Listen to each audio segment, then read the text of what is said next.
It's late, but call the committee for public safety to order and ask our fire department to come up and give us an update.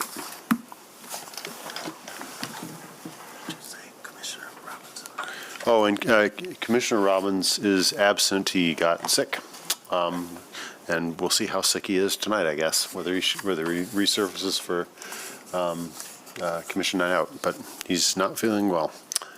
So all right. Chief. Well, I'll see if I can make up 3 minutes for us. We're going to run through the 2024 annual report for the fire department. I'd like to thank my team for being here. A lot of work went into this, especially by our planning division, Lieutenant McIntyre, Captain Myers. They're the data behind the scenes and pull everything together for this. So we'll spend just a brief moment on this one slide, but there's a lot of really important information up here. 25,415 incidents this past year, and it took almost 35,000 responses, apparatus responses, to mitigate those. You can see the breakdown of the calls, which is pretty consistent year over year. And then what I always point out is our break-even date. A lot of people report out on loss. I like to report out on what we saved and kind of flip the script on that. So we did save $381 million in property and contents within the city. And on March 7th, that's the date that we saved more property and contents than our annual budget from the general fund. I think that's a good metric to look at. Unfortunately, we did experience deaths and injuries in the city during 2024 due to fires. 6 civilian injuries and 1 death. Never want to minimize those numbers because those are not numbers. Those are people that were sworn to serve and protect. So we take that very seriously. Incident hotspots. You'll notice the core of the city is where we're busier. But also, let's take a look down at the very southern tip of the city in the 3rd Ward, where Kendall Station is going. We have some significant call volume down there, and have for many years. So this is how we utilize data to inform our responses. You can see the trends on the top right of the slide. Nice steady increase. There's nothing sharp there. But year over year, much like police, we tend to get busier and busier. And then on the bottom of this slide, we have it broken down by ward, the major call types that we analyze. Obviously, Ward 1 with its landmass and the types of stations is quite a bit busier than most. Ward 2 and 3 are pretty even as it shakes out. Emergency medical services, we have our EMS chief here today, Chief Fankhauser. Through the work of him and his office and team, you can see the curve for EMS incidents has flattened a little bit. We have been on a steady increase for the last 15 years, year over year, and we've worked very hard to try to start to initiate some preventative medicine and prevent 911 calls through the homeless outreach team, through declination forms to places that have medically trained personnel. We're trying to keep the runs out of our system if possible, and we look to continue that work in the future. The city did experience, citizens within the city did experience 342 cardiac arrests, but I'd like to point out the ROSC, return of spontaneous circulation rates, 49% for witnessed events. So Mark, the national average is in the low 30s, is that correct? Mid-30s. Okay, so we're doing quite a bit better than the national average for ROSC. Structure fires. I do want to spend just a brief moment on this. As an accredited ISO Class 1 agency, we're constantly looking at our data. We're constantly refining our data, and we're getting more and more detailed at tracking. So back in 2020, there was some changes made into how we track structure fires. So the top slide, you can see automatic alarms, report of smoke, flames, fires. That's on a steady trend upward. Not huge, but a nice steady trend. On the bottom slide, you can see we went from 368 for structure fires to 263 structure fires found. That has to do with how we track and categorize fires. Our fires have been steady and consistent, but the way we track them has changed. The direction from the National Fire Incident Reporting System has changed. So I just wanted to point that out, that bottom red line, we've gone from 263 to 238. These are fires where we pull a line off and actually initiate fire suppression, fire attack. So the numbers have been consistent, but we always want to explain when we do switch the way we track things. Special operations. As you know, we're an all hazards department. When you don't know who else to call, you call 911, and police and fire generally show up and try to fix your problems. Technical rescue, water rescue, and hazardous materials. These are low frequency, high risk events. When these happen, it's usually on the news, usually lives are at stake, and not only citizens or businesses, but our lives as well. This is us hanging off the side of a building or bridge. This is us swimming or free diving in the river if need be.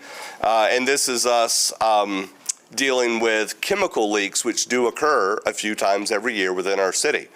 I do want to call your attention to 2023 and the spike in technical rescue from the previous years. This is when we started going to elevator rescues again. My operations deputy and I looked at the data. We knew we had enough capacity to handle this. We knew the risk profile in the city had changed. We made the determination it was time for us to not let our citizens wait on the elevator company to extricate them if they weren't having a medical emergency. It was time for us to serve the citizen. So that's a value add to where if you're having a medical emergency or not, the fire department's going to show up and get you out of that elevator. In years past, we had city employees stuck in an elevator, and we wouldn't go unless there was a medical emergency. So that was a choice that we made as a fire department, and that's why you're going to see those numbers in the tech rescue continue to go slightly up. We did have to run our rescues and truck companies through training because we hadn't done elevator rescue in well over a decade, but with the amount of high rises and elevators downtown, that was the right call for us. We broke down the calls by district. This is how we often refer to things in the fire service, is by first due district.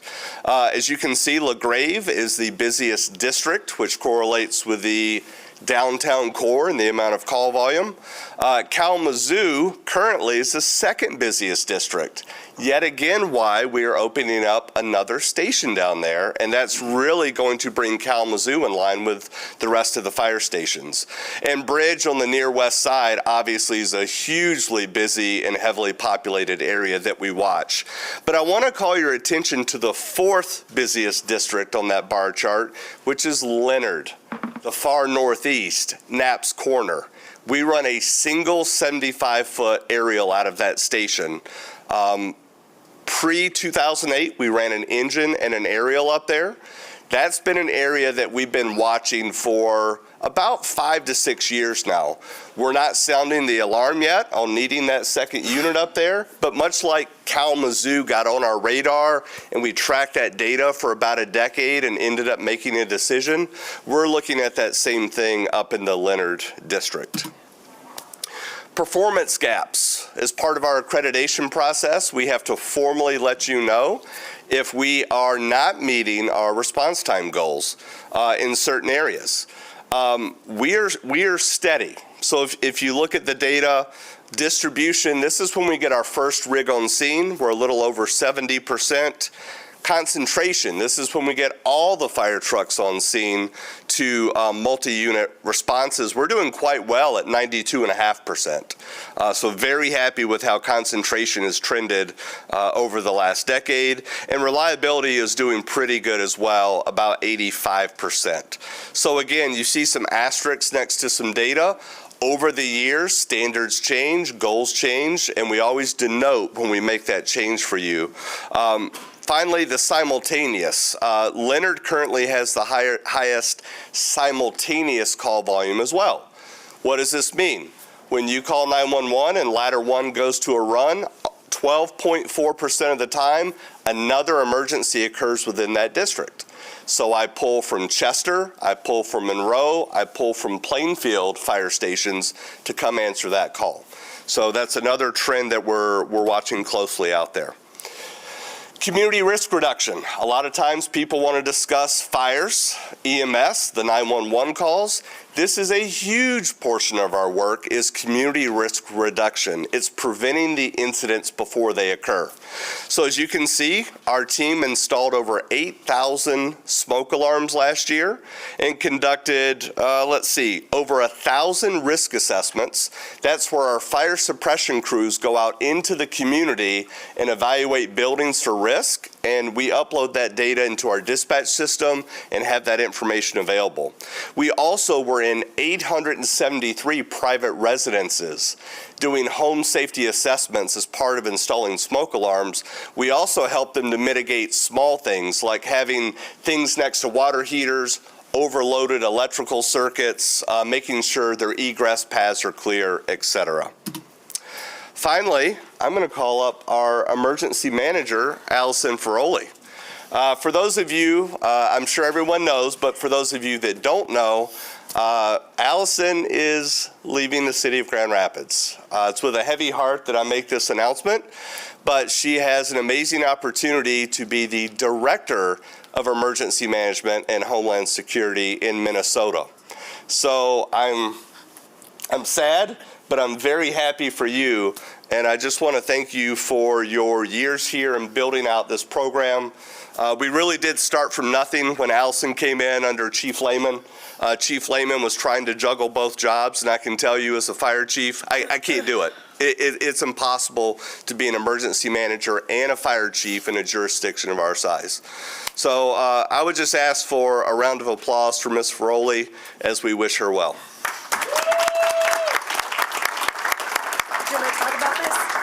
Sure. Have at it. All right. Good afternoon. I apologize for my voice. As everyone's experiencing allergies are fun right now. Think I had a voice. I didn't have one over the weekend. But anyways, thank you, Chief Brown. I'm going to talk about this and then I'll just say a few words. So 2024 was a really busy year, as always, for the Office of Emergency Management.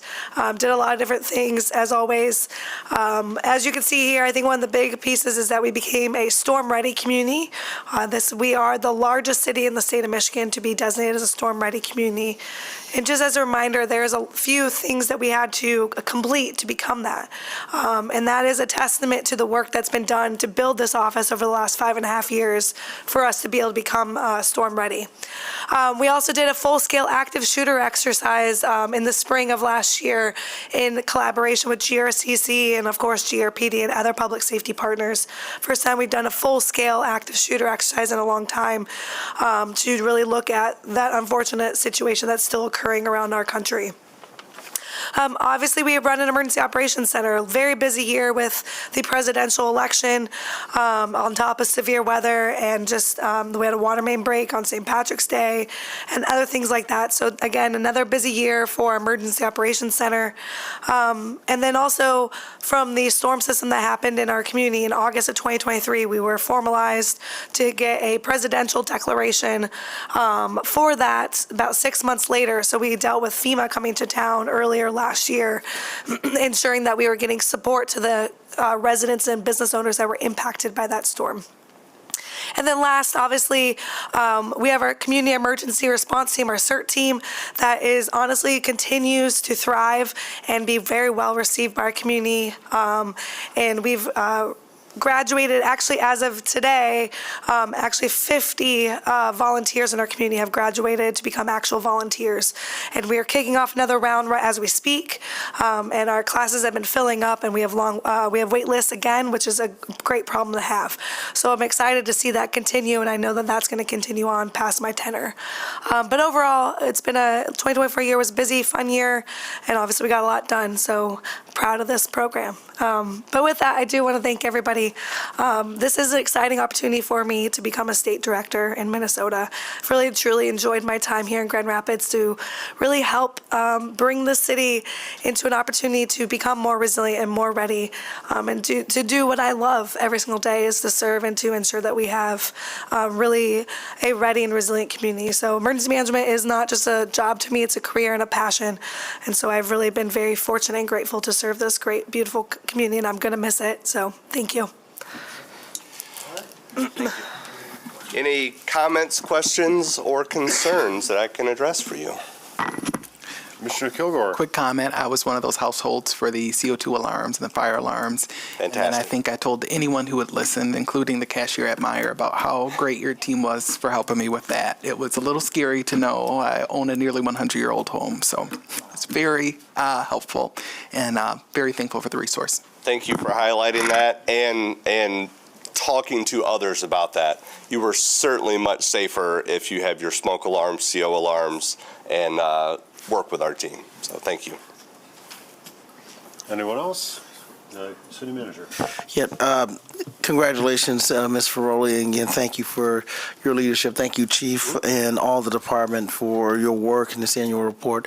There's one thing that we did brief on, and it's not a 2020, well, I guess it's part of 2024 work. The homeless outreach team, it has been housed, was founded in the fire department, continues to be housed, and it's a co-response model now with, we talked about this before, with Network 180 partnering with social services.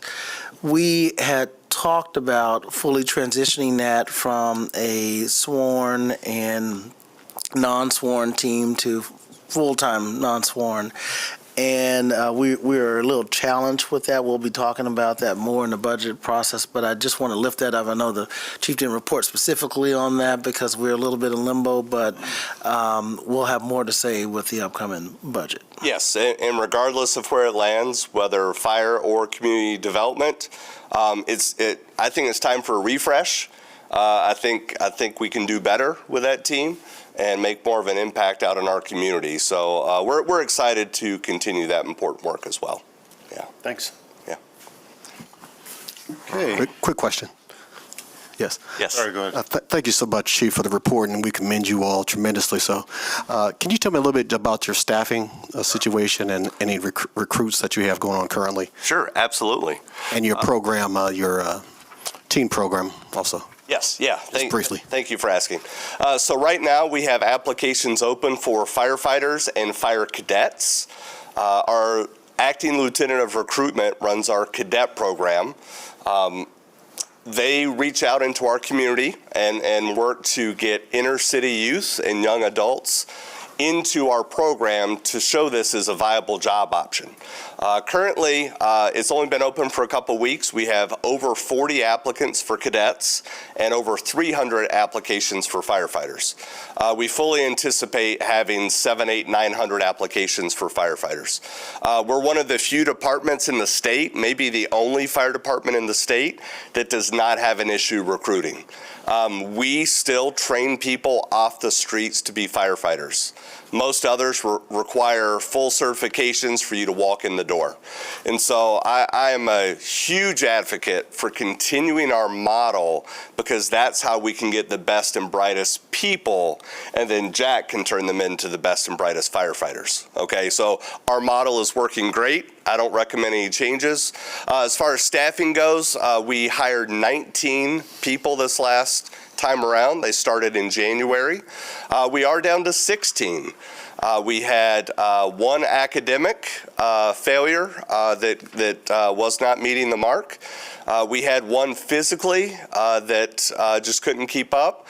And then we had one person that the job just wasn't for them.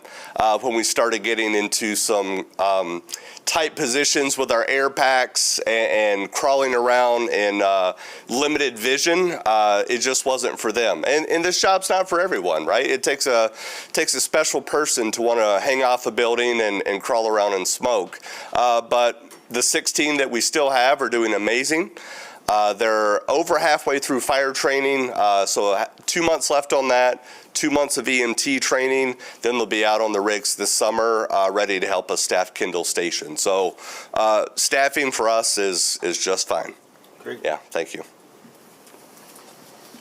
Okay, not seeing any other questions.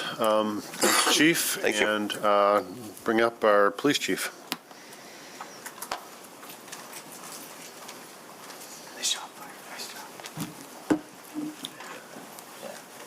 All right, good afternoon. A lot of good news today, and it's been 3 years since I've been here, and a little over 3 years. And one of the things that I promised or I committed to was transparency, and it's been quite the progression of that, starting with the April 4th shooting incident of Patrick Lyoya, where we pushed very hard as a city to get that video out as soon as possible and have conversations about it. And I'll tell you, even shortly after that, I got backlash from the other chiefs in the state saying that's not how we do things in the state of Michigan. And now, looking back 3 years ago, that's how we do things in the state of Michigan. That is the standard, to get out information to the public as quickly as possible. So carried that over with my accessibility to the media, as well as accessibility towards community groups. I'm not talking the easy groups to go to. I'm talking about the challenging groups and the difficult conversations. So with that progression, as you are probably all aware now, we had the opportunity to be followed by a camera crew for about 100 days over this summer. And I'm going to play the trailer that came out. And Commissioner Kilgore, I know you have some questions on it. Happy to answer those, but I'll show you the trailer first. Breaking news out of Grand Rapids, a 15-year-old boy is dead after a shooting. Your mom needs you. Please don't die. She's right here. I talked to his mom, and I made her a promise. We're going to find his killer. My name is Eric Winstrom, and I'm the chief of the Grand Rapids Police Department. When I moved here 2 years ago from Chicago, trust in this police department was at an all-time low. I knew that I had to break down the walls. This is the most access that a documentary film crew's ever had to a police department before. So now we're investigating this as a homicide. My deputy chief is Joe Trigg. Thank God for Joe Trigg. Chief! The chief is just simply a rock star. He'll make a great chief if I get fired or something.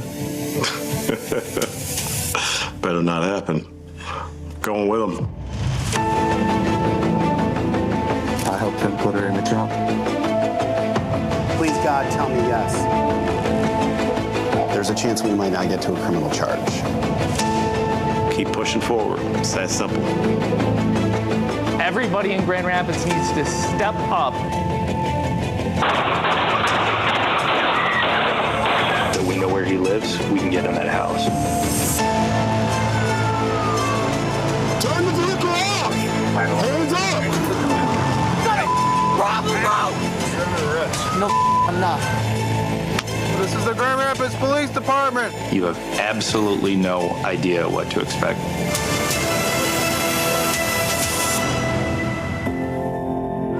You're going to have to answer to God why you killed my son.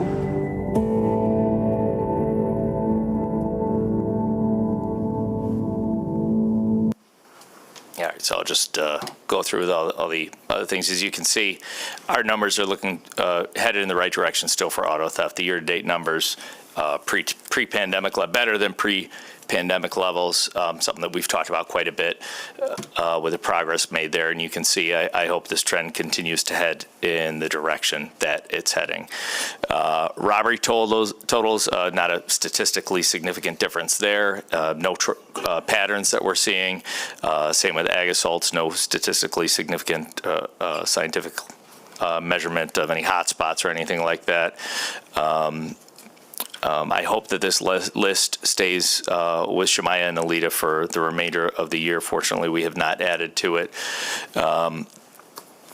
Other updates, you see our clearance rate continues to grow. We're well above the national average. Both of the homicides of this year have been cleared, as you can tell a little bit from that trailer. The tenacity of these detectives, the emotional work that they put in, and the professionalism that they show is going to lead to these rates even higher. We're up to 5 now recorded fatal overdoses related to the fentanyl issues today, and through February 28th at least, we're averaging over 1 illegally possessed gun a year. Now here's some, my favorite news of the week is this, which is the As Promised a Shooting map, which I'll be sharing with you guys throughout the year.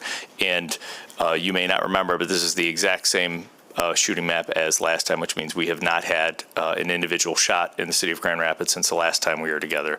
And I'm not going to take all the credit for it, as I see Mr. Brown sitting over there.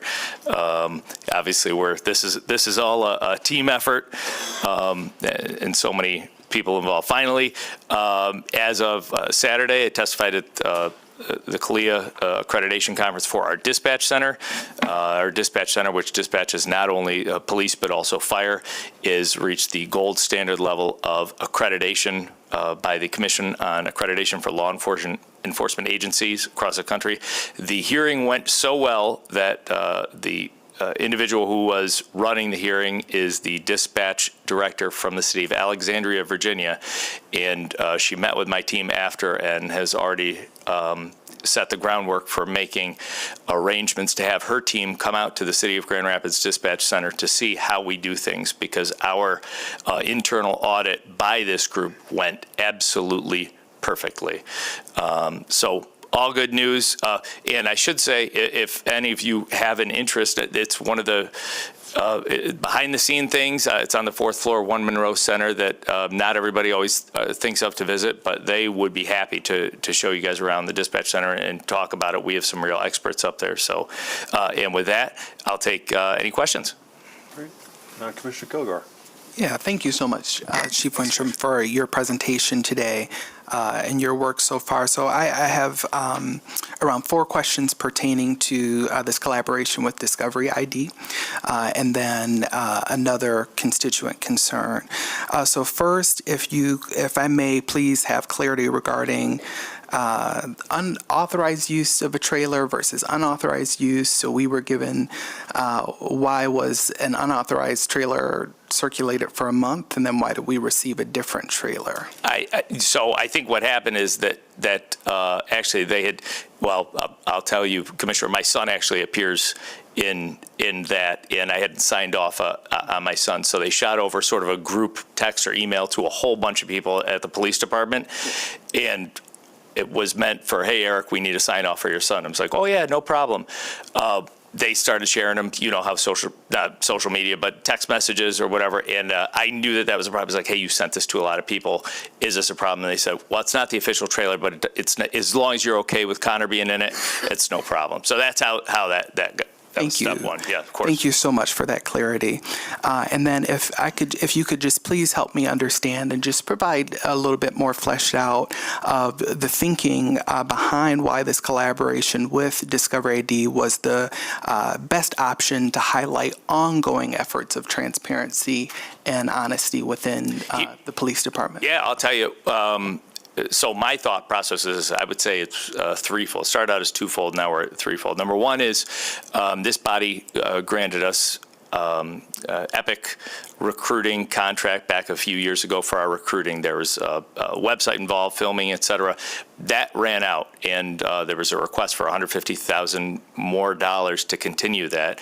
And as you guys have that have been here with the long haul know that recruiting has been my biggest challenge and retention has been our biggest challenge. So number one, the opportunity to expose anyone considering a career in law enforcement what it is. And especially I got a lot of questions earlier on what are you going to do to increase the diversity of the police department. And there's no magic wand for that. We make the efforts that we do. We go out to the historically black colleges and universities. We go make those intentional efforts. But the truth is, regardless of what you look like, you want to work in a place that values you, that respects you, that treats you well, and that's all about reputation for a police department. So I wanted to expose the world to what's actually happening in the Grand Rapids Police Department, so individuals of all sorts can watch and say, that's an organization I want to be a part of. So that's a little kind of a selfish reason, but I mean, the recruiting is important for the whole city.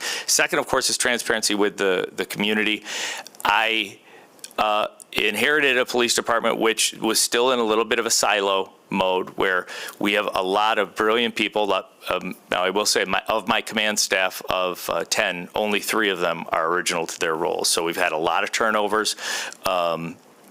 Both my deputy chiefs were promoted by me. We have a lot of more progressive thinking and how we can do things better, and we want to be the best instead of thinking, you know what, we know what we're doing and we don't want to hear from anybody, so we want to be more open. But as we made all these huge, significant changes and talking to colleagues across the state, people reaching out to us, the Michigan Association of Chiefs of Police director reached out because our use of force training is seen as best in the state with the transition that we went from strikes and kicks and batons to Brazilian Jiu-Jitsu based systems. So now they're pulling out our instructors to really tell everybody in the state, this is what's going on in Grand Rapids. We want to be the best. I think we are the best. Not everybody knows what's going on in our police department, and part of that's our own fault. And part of that is because we have been so siloed and guided and quiet about things. So given the opportunity, and not everybody, this opportunity was just because I happened to have been on the show The First 48 back in, I think, 2013 or 2014. And the creator of that show always maintained a friendship with me. And was like, this is a fantastic opportunity. So then finally, I think the biggest thing, now I've seen the trailer, and I know this isn't a police procedural show. It's not like a First 48. It's certainly not a Cops where they just follow the police around, and it's not a celebration of police or cheerleaders for police. They spent a significant amount of time with the people in the city of Grand Rapids, especially as you can see from Millie's Penn's murder downtown. His mom and his dad, his family members, the people that love him, they talked to them and they interacted with them. And I think I'm hopeful. I haven't seen a finished product yet, but I believe the best part about all this is going to show Grand Rapids is a kinder, safer city that values humanity, and it's not just police driven. It's not, oh, the police are making everybody safe and that's it. It's, we're the city that's never going to be numb to a 15-year-old girl being shot down, you know, by a movie theater while she's riding a scooter. And I worked in a city that was that city that would be off the news the next day. And it's not off the news here, and people care here. And I think that's the most value of this, to say, like, we are co-producing public safety all together as a city. Yeah, thank you for illuminating that for me. And, you know, with Millie, that was right around the corner from my home. So our neighbors are deeply concerned about that, and I appreciate your team's work on that. So all that being said, you know, here's where we are. We're in such a time where media is a very interesting thing, and there are always going to be numerous perspectives on this. So my question now is, what is the contingency plan for folks who may view this, all that being said, and that being the perspective that your team holds, as something that is negative and highlighting traumatic events? I've had multiple constituents reach out to me, and folks who are of color who just don't feel like they need to see any reaction, any more further interaction with folks getting arrested or this sort of publicity. So just, you know, how are you all thinking of contingency plans for that sort of feedback from community? Interesting question. I'll give you the most extreme example I can think of, and that is, it was probably about a year ago. One of the individuals who you may know, I know a lot of people here would know this individual, one of our biggest anti-police activists, called 911 because this individual's 10-day-old son was choking. I reviewed all the body-worn camera, and 2 of my police officers rushed upstairs into this individual's house. The 10-day-old child was blue, not breathing, and on its way to dying. However, the officers performed a Heimlich maneuver, dislodged the thing which was stuck in this child's throat, and saved this life. They were provided a life-saving award for this effort. 10 days later, this individual was back on social media calling the police Nazis and whatever. You could be the president of the I Hate Eric Winstrom Club, and if you save one of my kids, I will never say a bad word about you. But there are a tiny, tiny group of very loud voices in our community that have based their whole existence, it seems, on just opposition of the police. I know we're never going to win them over. If they want to see what's actually going on, they'll take a look. I know those people won't watch because they don't want to see what's going on because it doesn't fit their narrative. So to be honest, I've been. Some of the individuals that came to this podium and just said the vilest things to the commissioners, to the mayor, to the city manager up here. Early on in my time here, I was like, I'll meet with anybody. You can yell at me all day. I'll meet with you. How dare you want to meet with us? They refused to meet with Brandon Davis. They refused to meet with anybody because they're not serious. This is the narrative that they want. That's all they want. There's no way to fix that. So the individuals that you know, don't want to see the truth or don't want to see. This is not a cheerleader show for the police. It's just transparency. Even the executive producer said, you know, they make mistakes. It's not. This is not a fawning episode for us. It's just, hey, we haven't been the best about being transparent about what's going on in the Grand Rapids Police Department. I see it from an outsider's view. I look in, I said, this is the best police department that I'm aware of in the country, literally. Sure would like other people to see what's actually going on. I think most people with an open mind, if this accurately shows what's going on, I think they're going to get a better view. But you know, happy to have that conversation. If anybody wants to have a serious conversation about it when the show transpires, I'll be the first one in that room. Thank you, Chief. And then lastly, one of the constituent concerns on the 1000 block of Fuller, if we were chatting about that today. What'd you say? I said north or south. So. South, I believe. Yep, south. And it's the tree. It's a roundabout, and then the tree. And I'm on the 1000 block of Cooper. So you know, you gave us further information about that, but yes, I'm just hopeful that we can work together because I have seen the buses have a challenge with that roundabout. I think this is something that we have to look internally for city services, but just as a safety thing, I know you think you said along the lines like you're not familiar if it's Right. But And I appreciate you bringing, this is usually how I get familiar with things. And if you're telling me it was a problem before this email, then it's a problem. Yeah, it's And a I significant certainly will, problem. I also have some constituents that shared some really harsh videos of just how beat up the tree is and different things. So I'll commit to two things, and that is immediately I'll contact my traffic supervisor, loop him in on it so he can actually do a deep dive into that intersection to see that's a problem. And then I'll share with you, obviously, the city manager and and Jess Smith over at Mobile GR to see if there's something we can do together. But I'll commit to doing that today, Thank sir. you so much. Of I course, appreciate Commissioner. it, Chief. Those are my questions. Thank you very much for your response. Thanks. Well, that was a good, long discussion. Anybody else have any further discussion?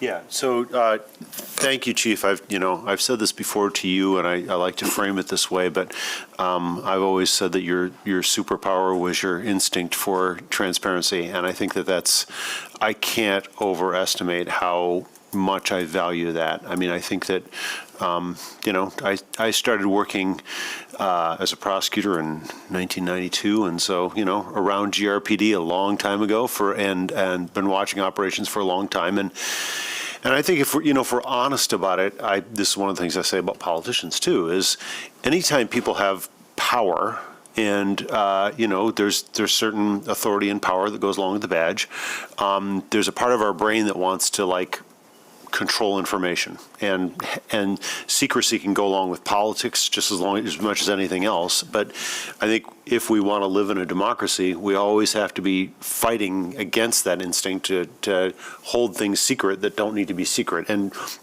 I've been watching you at it, and I admire you for it, and I think you're brilliant at it, and I appreciate how much the department's coming along in this, because this isn't just you. This is the whole department that opened themselves up to this process. So I hope that it will get us all the places that you hope it will get us. But whether or not this TV show turns out to be a good thing, I really do appreciate the attempt to build an open and porous and interactive police force, and I think that we can be a national model here. Like, if there's one thing that I think that we can be a national model for in our policing, we're never gonna stop evil existing out in the world, but we sure can build a culture where our police are integrated into our community in real ways, and I think that starts with transparency. I really do. So I thank you for that, and thanks to everybody who's involved. And I liked your joke in the preview too. That was good. And also Commissioner Kilgore, I really do appreciate your taking us through the questioning here, because I think there are legitimate questions, right? Anytime you try to do A, there's a logical possibility that you won't do A, you'll do something different. And so I hope that the other part of transparency is being willing to be able to pivot and learn, and I know you're all about that too. So thank you. City Manager. Thank you, Mayor. Thank you, Commissioners, for your questions. And I want to thank the Chief and Police Department for his leadership. And congratulations to all the officers who were recognized last night at the annual award, and civilians and community members as well for their effort in keeping our community safe. I just want to underscore, as the Chief mentioned, this has been in the making for some time, for many months prior to, obviously, the newer elected governing body here. But the principles around transparency or accountability, as the Chief said, has been ever evolving and improving, from our policy on the use of body-worn camera to our recently developed policy on surveillance and how we use that equipment, how we report to this body as well as the public, as well as even on the opportunity to file complaints against officers, not only through internal affairs, but also through our Office of Public Accountability. All of that is the progression of accountability. And I think, as the Chief underscored earlier, even when there's critical officer-involved incidents, this department has been at the forefront of transparency in having early release of the video, even sometimes in the objection of other people who are part of the investigatory process.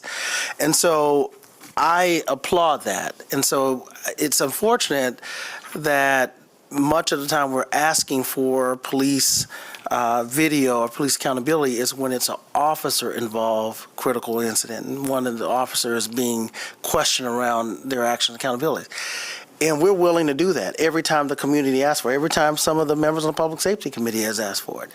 I think there's another side of the coin, and we should not only show our police department in light where their judgment is only questioned, but we should show our police department when they are doing their job and offer that side of officer accountability to the community at large.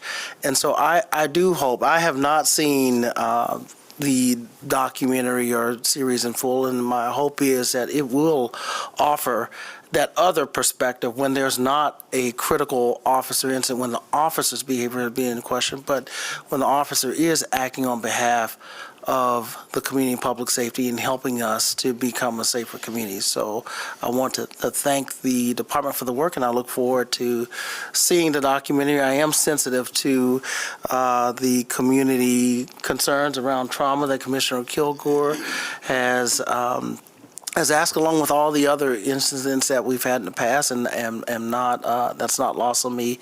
So I hope that this will be a good balance for the community. And thanks for all the good crime stat information. Oh, I'm sorry, Commissioner, if I can. Member, but yes. I don't know. Is this commission? I don't know. What is this? Question of terms here. Committee member, all right. Yeah, sure. Okay. So I am curious to get your thoughts on the incident that happened, I think, March 14th on the 100 block of Commerce involving several individuals in a brawl. So I'm wondering, what is your perspective on that? What are the lessons learned? What were the successes? What were the reactions that you've gotten from community members? I know that, you've been talking to the media about this incident, and thankfully, it didn't pan out to greater violence. But yeah, what's your perspective on that? What have you heard from So people? my overall perspective, and I keep mentioning my 3-year anniversary, is that how positive things have changed in that. So this was an incident which came to the media's attention because there was a snippet of, I think it was a TikTok video which showed something. And short of something that I would have heard 3 years ago from a lot of community leaders, this is, why are the police violating people's rights? Why are police this? It was, hey, what's this getting wrong? It wasn't, hey, this is getting out there, but what are we missing here, Eric? Which is what I like to hear, which means we're making progress in trust. And I'll tell you what it was a music venue which had booked a couple acts which usually sell out about 500. They usually play at the Intersection, which is a bigger venue, and their whole following, I think, believed that this venue had the same amount. So there were 400 individuals at this location, which had capacity for about 200. Obviously, it was St. Patrick's Day weekend. There was a lot of alcohol involved. Very busy night for us, as it was a weekend night. And while we had two officers that were in the downtown area just monitoring it and going by, unfortunately, they drove up and they saw a very large group of individuals fighting. This turned into about 5 total fights. The officers used a lot of pepper spray. They used, for area denial, a thing called a pepper ball launcher, which sort of looks like a paint gun. And actually, if you guys, I have to do my training. I keep wanting to invite you guys for transparency, but if you ever want to see how it is or use one, and we all get exposed to it, so you can shoot it at my feet. But what it is, it's the same substance. It's in pepper spray. It's just you can utilize it from a further distance. And we purchased those within the last 3 years, actually, so we could phase out less lethal shotguns because they don't make a less lethal shotgun, which does not shoot a real live round. And so for safety reasons, we want to discontinue those altogether. Just use these. In this case, they weren't used for impact, which means they weren't used to hit people for any sort of compliance in that way. They were just used to shoot on the ground to create dust as the officers were clearing out this intersection of about 400 people, many of whom were fighting. The best news is, because it was brought to my attention, I immediately hit the internet. I released, had our records team redact 7 of the videos as soon as they could for transparency, get it out to all the media outlets. Some mostly fair coverage, I think, and I told them to their face, I think Fox 17 kind of was a little bit too TMZ for my liking, but I know everybody's trying to get clicks on and views. No offense. But the best thing, which didn't get coverage, is since I've been chief here, I won't name the clubs, and I'm not going to name this club because we have a great relationship. Actually, we have a great working relationship with all these clubs that are going through my mind, but I can think of 4 different venues which had similar incidents which resulted in individuals being murdered since I've been here. And what we had here was vastly outnumbered police officers who went down. They sprayed a lot of mace. They puffed a lot of pepper balls on the ground. And I had, aside from just talk on Reddit or social media, I had 0 complaints, 0 injuries. The few people that were arrested for very clearly doing something they should not be doing. I don't anticipate any complaints, but the best thing is no one was hurt. A gun never showed up. A knife didn't show up. I really think it was just a huge, anytime you get that many people together, that much alcohol, if there's a chance for fights, you're going to meet somebody that you had a disagreement. That's, we were all young once. Some of us are still young, not to point out you guys, Andrew. But so it could have been so much worse. I looked at it. I spent hours reviewing all the body-worn camera, and these cops put themselves in some pretty dangerous situation when there's an all-out fight going on against you. Fortunately, no weapons came, but there were a couple of times where you could hear the individuals screaming help her, help her, help her, when a young lady was down, and the officers had to fight to get this other individual off of her and get her off the ground, and it vastly outnumbered, but like I said, nobody was really hurt, and it helped us spread the message that this was the first warm night of 2025. There was a lot of talk because of some people hadn't seen the pepper ball launchers used in that way. By the way, they're only assigned to the sergeants, so the 2 individuals that had them are senior supervisors, very familiar with policy, very familiar with safe practices, but it was dealt with so effectively, and 5 individuals were arrested. I think it sent a good message. Hey, we're not going to let it get to the point where people. I would much rather be answering questions about a pepper ball launcher than sitting with a mom of a young person who was seriously hurt or worse. So yeah, it actually offered up us a good communication opportunity. That was a long answer to a short question. Well, that's great. I'm glad that nobody was seriously hurt and that you were able to disperse the situation in a way that didn't hurt anybody as well. So I appreciate the work of the entire department throughout that incident. Yeah, and obviously it didn't show up on your list of shootings. I mean, that was a 0 shooting incident, so great. Any additional questions, comments? So thanks so much, Chief, and yeah. Thank you, Mayor. Great. We'll move on to our Summer Youth Employment Program.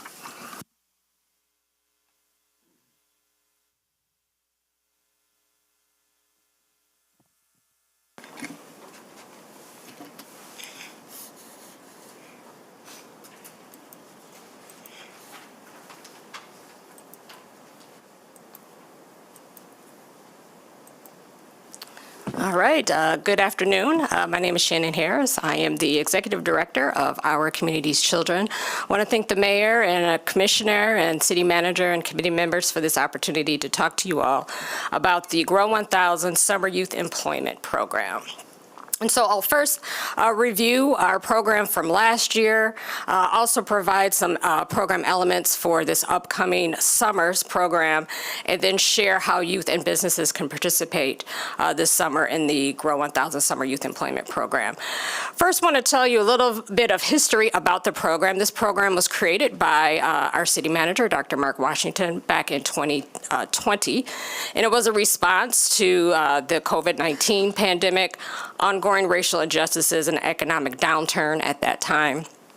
Also at that time, we knew that we didn't want this program to be just remembered as a program that was birthed out of the pandemic. We wanted this not be a moment, but a movement in providing young people opportunities to work in the summer and opportunities to receive information about post-secondary options. So I'm pleased to announce that we have employed over 1,000 young people as of last summer.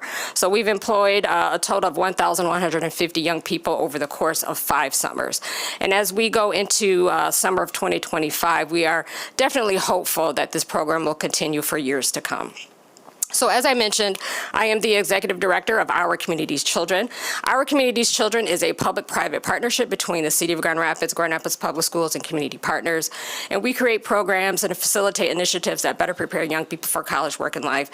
And this slide here really represents the work that we do. So not only do we have the Grow 1000 Youth Employment Program, but we have a system-building effort of out-of-school time providers called the Expanded Learning Opportunities Network. We, of course, have our Mayor's Youth Council, which is 9th through 12th grade students who learn about city government in a school year. We also have a post-secondary initiative called To College Through College, and a place-based response to that is our T2C studio, which is located on the 3rd floor of the Grand Rapids Public Library. And of course, we've got Grow 1000 and Grow 1000 Academy. None of these programs and initiatives are possible without our stakeholders, and we view stakeholders as our youth, as parents, teachers, principals, counselors, city staff, city departments, and businesses. So just a quick overview, the next few slides of our 2024 program. We had 397 applicants, unique applicants to apply for the program, 177 growers. We affectionately call our participants growers, and that term was actually coined by a young person a few years ago. 177 growers attended a paid orientation/training. 175 growers were placed, which means we partner with organizations, nonprofit, for-profit organizations, as well as city departments, and we match young people with those job opportunities in those places. 162 growers were actually employed. So you can kind of do the math a little bit. 93% of young people who are placed actually work. So that is a great statistic to remind our young people to not only fill out the application, fill out their pre-employment paperwork, attend training, and then get placed. They're more likely to have an actual job at the end. And we partnered with 48 employment sites, which I'll go over in the next few slides. We had 2 in-person grow cases, so kind of play on words. It's really a showcase, a meet and greet for our growers to meet with potential work host sites. We also had our HR department participate in those grow sites to help families and young people fill out all that pre-employment paperwork. We had additional HR assistant days as well. We had 3 in-person pre-employment orientations, 1 virtual, and 1 orientation for our host sites here in the City Commission chambers. As part of this program, over the course of the last 5 years, we've also had a mentorship component, and so we contract out for that component of the program. Meaning in Colors received that contract last year, and they recruited other adults to partner with us to ensure that our young people had a successful workplace experience. Also, during the 6 weeks of employment, we have professional development that happens every Friday. So we term those professional development days as Grow Further Friday, so GFF. This slide really represents the demographics. Over the course of the last 5 summers, we can say that most of our young people that participate, most of our growers are under the age of 18. So that means for a large part of this program, our young people, this is their first job opportunity. The majority of our growers also live in one of the city's 3 wards. We do have about 18 to 20% on average out of the course of the 5 years. Those young people live in Wyoming and Kentwood and other areas. And then you can see the zip codes that are represented here. These are where our growers lived last year. The majority 07, 08, 03, 04, and 05. These are our work sites from last year. You can see we've got nonprofit, for-profit, and we've got 14 city departments that are highlighted there. I don't see the fire department nor the police department. So you have a great opportunity this year to participate in the Summer Grow 1000 Youth Employment Program. These are some of the job duties as reported by our growers. So a wide range of job duties. We don't prescribe those job duties. We leave that up to the host site, to that supervisor. But these are some of the job duties that were reported by our growers. One grower said that they completed their Class C operator license. Another grower, actually several growers, participated in learning about STEM curriculum and actually teaching that curriculum to middle school students. Our growers have also worked at neighborhood associations. They participated in college visits. They even paved and filled potholes, much needed. They did some research in youth violence prevention programs, and some of our youth worked at faith-based organizations to organize planned events. So we do some evaluation, not only for our growers, but also for our host sites. And the next few slides are those survey responses from our host sites. So this is a mid-program survey. So we asked our employment sites, why did you participate in this program? And as you can see, 29% said to help youth build workforce development skills, followed by introduce young people to specific career pathways, provide general work experience, and then it also aligns with that organization's strategic priorities. We asked our supervisors in the host sites, were the young people sufficiently prepared to successfully perform those work duties, and 83% said that they strongly agreed that those young people were prepared before being matched, so that's a good stat. We also asked our host sites, would you recommend this program to your colleagues, to other organizations, and 92% said yes. The next couple of slides are responses from our growers. So this is the end of the program survey. So we asked them the same question, why did you participate in Grow 1000? And as you can see here, 37% said to gain work experience, 25% said to earn money, 10% said to enhance their existing work skills. We also asked about goals. Did they fulfill their goals in the program? And as you can see here, most respondents indicated that one of the goals was to earn money, which is great. I'm glad that they got their paycheck from the city of Grand Rapids, to gain work experience, and to also fill their time. We also asked about skills. What skills did you develop during your participation? And as you can see here, communication, responsibility, teamwork, and time management were areas of skills that they reported that they developed. And then we asked the question about what were your overall expectations met in Grow 1000? And I believe that's 85% strongly agreed that Grow 1000 met their expectations for the summer.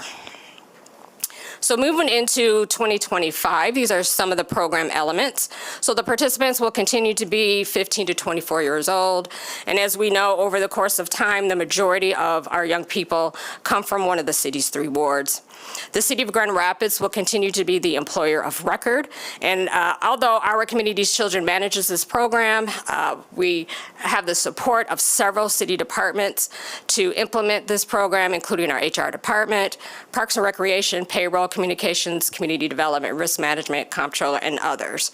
The design of the program is the responsibility of our Communities Children. We also do the matching. Shout out to staff, Zach Laraway, who sits in his office for several hours hours over the course of several days to ensure that our young people are appropriately matched with our host sites. We also do timesheet verification, and of course, we facilitate the Grow Further Fridays, which happens in this room every Friday throughout the course of the 6 weeks.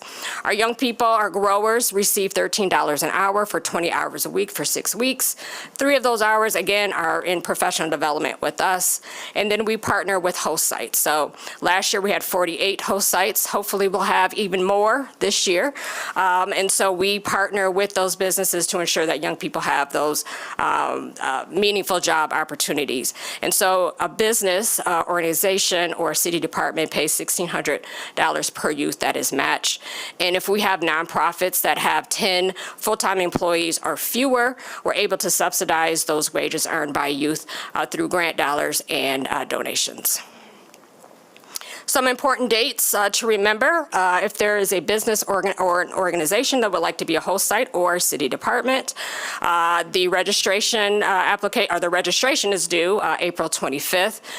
Down below, you'll see the city's website. All the information that I'm speaking about today is on that website, including links to the registration as well as the grower application, which is also due on the 25th. Program dates June 9th through July 18th, again, 6 weeks.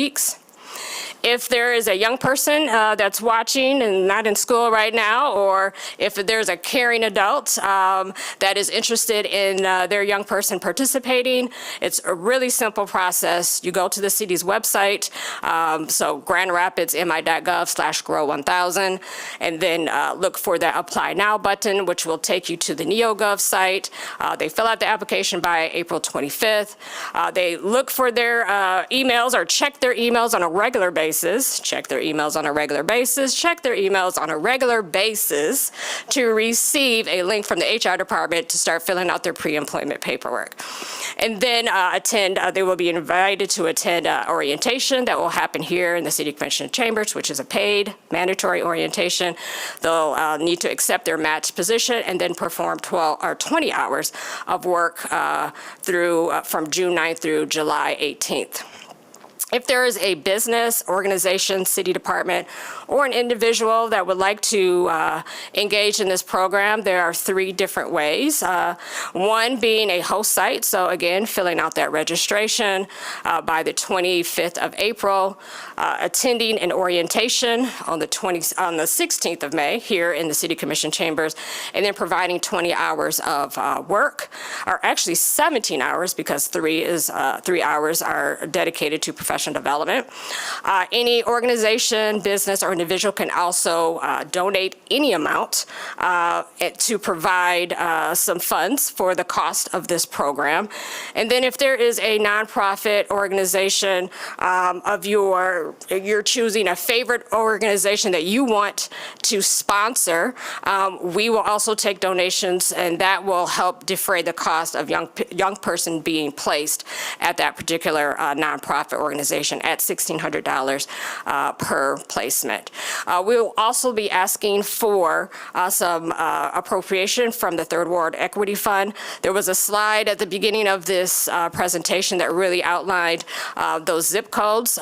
So we typically have around 25 to 30% of our young people that come from the city's Third Ward. So that will definitely help us in the facilitation of this program. And I think that is it. Any questions? Mr. Brown. Yeah, just a few quick questions. Do you find the $13 an hour to be challenging to get participants? No, not challenging. So we have, actually right now, I believe we have about 250 applicants, but we have raised the hourly rate over time. I think we started with $10 an hour. I think maybe next year we need to look at how to be maybe a little bit more competitive with that hourly wage. And I just got 2 more quick questions. What's the total that we're trying to get for the year of placements? Placements, our goal this year is 130. 130. Mm-hmm. And then my last, and it has to do with the Third Ward Equity Fund utilization. How is that going to be administered to make sure that it's reaching the third ward, either businesses or participants? Yeah, so I believe there are other city staff that will be making that request. However, we do track who lives in which ward, and so we will ensure that that will definitely be something that actually happen. So as I mentioned, you saw the in your packet those zip codes, and so we actually plot the residents of all of our young people and ensure that they're living in not only the third ward, but obviously other wards, so that we can report out how many young people live in the city of Grand Rapids. Thank you. And I should have started with great presentation, and I love the branding throughout. So. Oh, thank you. Mr. Fine. Thank you very much for that presentation. I'd also like to thank the city for originating this. It can be understated how important it is for young people early in their careers, high school, whatever, to start building an experience base. And there's so many different things you learn than what you can put on paper about other people, how to act, et cetera, et cetera. And the program seems very well structured, and I just wonder what the full capacity is. You say it sounded like about 1,000 were involved last summer. So over the course of 5 years, 1,150. So every year it's a slightly different number. Yep. So this year we're hoping to serve 130 young people. And with any of the work that we do here, it's so important to get that word out so that other companies can be involved to be sponsors. Absolutely. Because there's an equal community responsibility, I think, to look to hire young people and give them the opportunity. Thank you. Thank you. Yeah. Just want to commend you, Ms. Harris. Thank you so much for your presentation. The question is, since it's been 5 years, what's the follow-up? What's being done to, look at the students and adults that have interacted over the last several years? Have they come back? Have they been a part of the program in multiple years? Yeah. Or what's the capacity of that? Yeah, that's one of the questions that we do ask on the application. Were you a participant last year? So we do track that data. I can say from last year, and I just looked at it today, I believe there was maybe 25% from the previous, so for the year 2023, attended or participated in the year 2024. Also, as part of this program, we do offer, as I mentioned, the professional development days. And as part of that, we are looking at what happens after high school. All right. So we have a post-secondary initiative called To College Through College, and several of our growers participate in that, in receiving not only references, but resources to get to and through college. So that's some of the follow-up. And we also have the Mayor's Youth Council. So several of our Mayor's Youth Council members find out about Grow 1,000, or vice versa. They're in Grow 1,000 and then participate in the Mayor's Youth Council as well. If you could speak a little more about, are these essentially these folks who are applying are sort of self-selected, it sounds like.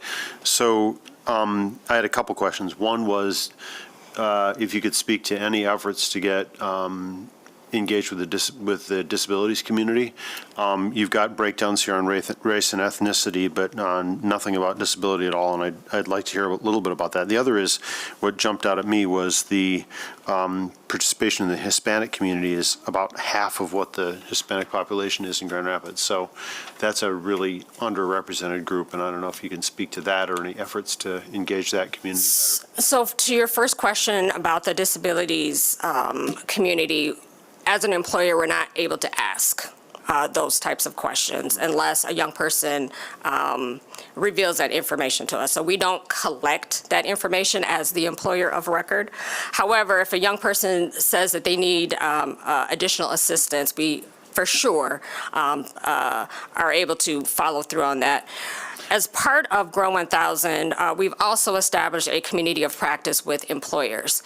And so we received some grant dollars from the Steelcase Foundation to really look at how to better prepare employers to be youth ready for our growers. And as part of that community of practice, we have the Disability Advocates Association that's part of that community of practice. And we're implementing more explicit opportunities for our host sites to ensure that our young people have what they need to be successful on the job. So Okay. I don't know if that answers your question. Well, yeah, I'm a little curious. Are you saying you can ask people's race, but you can't ask whether they have a disability? I'm not aware that that's an ADA restriction, but. Yeah, we're not able to ask that on the as an employer.